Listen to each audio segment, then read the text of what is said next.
আসসালামু আলাইকুম। স্বাগতম নতুন আরেকটি ভিডিওতে। আপনারা যারা বিদেশ যাওয়ার জন্য কারিগরি প্রশিক্ষণ কেন্দ্র বা টিটিসি থেকে ৩ দিনের একটি কোর্স করে থাকেন, সেই কোর্সের সার্টিফিকেটটি কিভাবে আপনারা মোবাইল কম্পিউটারের মাধ্যমে ডাউনলোড করে নিতে পারেন, সেই প্রসেসটি আমি আপনাদেরকে এখন দেখাবো। তার আগে একটি কথা বলে নেই, আমার চ্যানেলটিতে এখনো যারা নতুন সাবস্ক্রাইব করেননি, অবশ্যই সাবস্ক্রাইব করে পাশে থাকুন এবং নিত্য নতুন ভিডিও পাওয়ার জন্য বেল আইকন বাটনে ক্লিক করুন। তাহলে চলুন মূল ভিডিওতে যাওয়া যাক। প্রথমত আপনারা মোবাইলে ক্রোম ব্রাউজারে চলে আসবেন। এখানে এসে সার্চ বাটনে গিয়ে লিখবেন পিডিও সার্টিফিকেট। এই যে দেখেন আমি পিডিও সার্টিফিকেট লিখছি। তারপরে এটা লেখার পরে সার্চ দিবেন। সার্চ করার পর আপনাদের এখানে এরকম একটা পেজ চলে আসবে। ডাউনলোড পিডিও সার্টিফিকেট আমি প্রবাসী, এরকম একটা লেখা চলে আসবে। এখানে আপনারা ক্লিক করে দেবেন। এর আগে অবশ্যই মোবাইলটা ডেস্কটপ মোড করে নেবেন। তারপরে এ লিংকে ক্লিক করে দেবেন ডাউনলোড পিডিও সার্টিফিকেট আমি প্রবাসী যে উপরে যে লিংকটা দেখতে পাচ্ছেন এটাতে ক্লিক করে দিবেন। তো আমি এটাতে ক্লিক করে দিচ্ছি।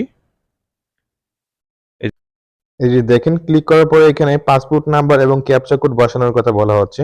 তো আমি এখানে দেখে পাসপোর্ট নাম্বারটা বসিয়ে দিচ্ছি। পাসপোর্ট নাম্বার ক্যাপচা কোড বসানোর পরে এখানে দেখেন কন্টিনিউ পেমেন্ট নামে একটি অপশন আসছে। তো এখান থেকে আমি পেমেন্টটা করে নিব। 100 টাকা পেমেন্ট করতে হবে।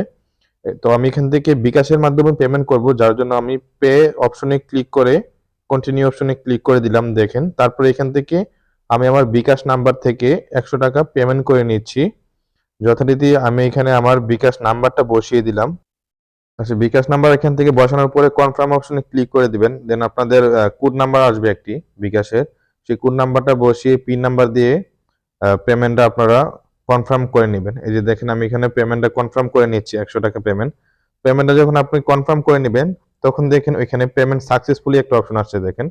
তো এখানে আবারও আপনারা পাসপোর্ট নাম্বারটা দিয়ে যখন সার্চ অপশনে ক্লিক করবেন, সার্চ অপশনে ক্লিক করার সাথে সাথে কিন্তু আপনার সার্টিফিকেটটি নিচে শো করবে। এই যে দেখেন আমি এখন পাসপোর্ট নাম্বারটা এখানে বসিয়ে সার্চ অপশনে ক্লিক করে দিচ্ছি। এই যে দেখেন সার্চ অপশনে ক্লিক করার পর নিচে আমার সার্টিফিকেটটা চলে আসছে। আমি দেখেন সার্টিফিকেট ওপেন করলাম।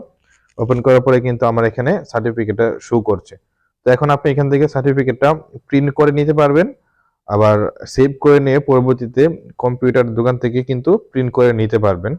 তো এরকম ভাবে কিন্তু আপনারা আপনাদের টিটিসি যেটা ৩ দিনের কোর্সের সার্টিফিকেট কিন্তু ডাউনলোড করতে পারবেন। এবং একবার যখন আপনারা পেমেন্ট করবেন তখন কিন্তু আ আবার কিন্তু যখন আপনি সার্টিফিকেটটা যদি অনলাইন থেকে ডাউনলোড করতে চান তখন কিন্তু আর পেমেন্টের প্রয়োজন নাই। শুধু একবারই পেমেন্ট করতে হয়। ধন্যবাদ সাথে থাকার জন্য। পরবর্তী ভিডিও পাওয়ার জন্য আমার চ্যানেলটি সাবস্ক্রাইব করে পাশে থাকুন। আসসালামু আলাইকুম।